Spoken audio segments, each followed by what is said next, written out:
आपने कभी सोचा है कि कोई छात्र बिना किसी कोचिंग की मदद के अपनी बोर्ड परीक्षा में कैसे टॉप कर सकती है? आज हम आपको मिलवा रहे हैं गौरी जैन से, जिन्होंने ये कारनामा कर दिखाया है। मेरी परसेंटेज 95.8% है। तो आज मैं आप सभी के सामने अपने एग्ज़ाम एक्सपीरियंस को सामने रखना चाहती हूँ, बताना चाहती हूँ कि कैसे सेल्फ स्टडी करनी चाहिए। और मेरी स्ट्रीम जो है ह्यूमैनिटीज़ है। मैंने ह्यूमैनिटीज़ विद मैथ लिया था, तो कैसे हमें ह्यूमैनिटीज़ में आंसर लिखने चाहिए इस बारे में आपको मैं थोड़ा एडवाइस करना चाहती हूँ। और जो हमारे अब 12th में बच्चे आए हैं या और जो आगे अब 10th या 12th के एग्ज़ाम देंगे, तो उसके बारे में आपको थोड़ा एडवाइस करना चाहती हूँ। लेकिन मैंने अपने मन से ह्यूमैनिटीज़ ली थी और ऐसा बिल्कुल नहीं था कि मेरे मार्क्स जो हैं वो 10th में कम हों। 10th में भी मेरे 95 से अबव मार्क्स थे और मैंने अपने मन से ह्यूमैनिटीज़ ली थी। तो अब मैंने सेल्फ स्टडी करी है। ह्यूमैनिटीज़ में वैसे भी सेल्फ स्टडी ही ज़्यादा इम्पॉर्टेंट होती है, तो आपको वो कैसे करनी चाहिए।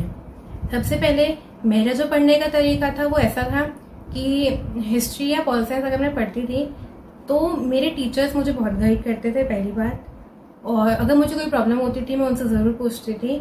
और इसके अलावा जैसे आपने सोचो एक चैप्टर पढ़ा, अब हम सोचते हैं कि समझ नहीं आया, हम कोई वीडियो देख लेते हैं।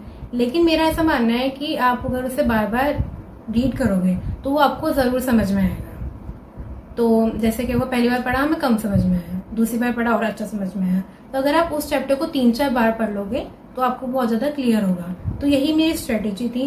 किसी भी चैप्टर को पढ़ने के लिए आपको सेल्फ स्टडी करना है और अपने पे विश्वास रखना है। ऐसा नहीं कि मुझे नहीं हो रहा, मुझसे नहीं हो रहा, ये नहीं सोचना। अपने पे ट्रस्ट रखो, कॉन्फिडेंस रखो और फिर उसको पढ़ो। और फिर आपको कोई दिक्कत है, देखो अगर आप कोई चैप्टर पढ़ोगे तो ऐसा नहीं हो सकता कि आपको एक कुछ भी समझना है, कुछ तो समझ में आएगा ही। और अगर आप 3-4 बार चैप्टर पढ़ोगे तो हो सकता है कि आपको 1-2 टॉपिक ना समझ में आए। तो यहाँ आपको अपने टीचर्स की गाइडेंस की ज़रूरत होती है, या फिर यूट्यूब पे जैसे बहुत सारे टीचर्स हैं तो उनकी गाइडेंस की ज़रूरत होती है। मैंने अपनी आंसर राइटिंग करी ह्यूमैनिटीज़ में। तो ह्यूमैनिटीज़ एक ऐसी स्ट्रीम है जहाँ पे आपकी आंसर राइटिंग बहुत इंपॉर्टेंट होती है। आप कुछ भी लिख कर नहीं आ सकते, आप कुछ भी लिख कर आके सोचो कि आपको नंबर मिल जाएंगे, ऐसा नहीं हो सकता। तो क्या क्या पॉइंट्स हैं जो तुम्हें दिमाग में रखने चाहिए एग्ज़ाम को लिखते वक्त, तो वो मैं आपको थोड़ा बताना चाहती हूँ।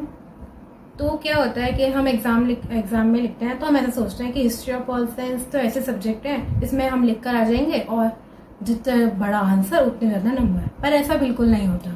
हमें पॉल साइंस में लिखते वक्त और हिस्ट्री में भी लिखते वक्त, पहली बात SST में लिखते वक्त हमेशा हमें पॉइंट्स में लिखना होता है। उसके बाद पॉइंट्स में लिखते लिखते आपके हर पॉइंट में जो भी इम्पोर्टेंट बात हो, 3-4 शब्द, उसको अंडरलाइन करो। क्योंकि जब भी जो हमारा एग्जामिनर होता है वो जब हमारी कॉपी चेक करता है तो उस टाइम हमारी प्रेजेंटेशन सबसे ज़्यादा इंपॉर्टेंट होती है। तो अपनी प्रेजेंटेशन पे हमेशा ध्यान रखो कि आपकी प्रेजेंटेशन कैसी है। तो आप अच्छी राइटिंग में लिखो। अब कुछ का ऐसा क्वेश्चन आता है कि हम अच्छी राइटिंग करेंगे तो हमारा पेपर पूरा नहीं हो पाएगा, पर ऐसा बिल्कुल नहीं है। इसमें आप जो आपके एग्जाम में 15 मिनट मिलते हैं ना पहले पढ़ने के लिए, उसको आप यूटिलाइज करो।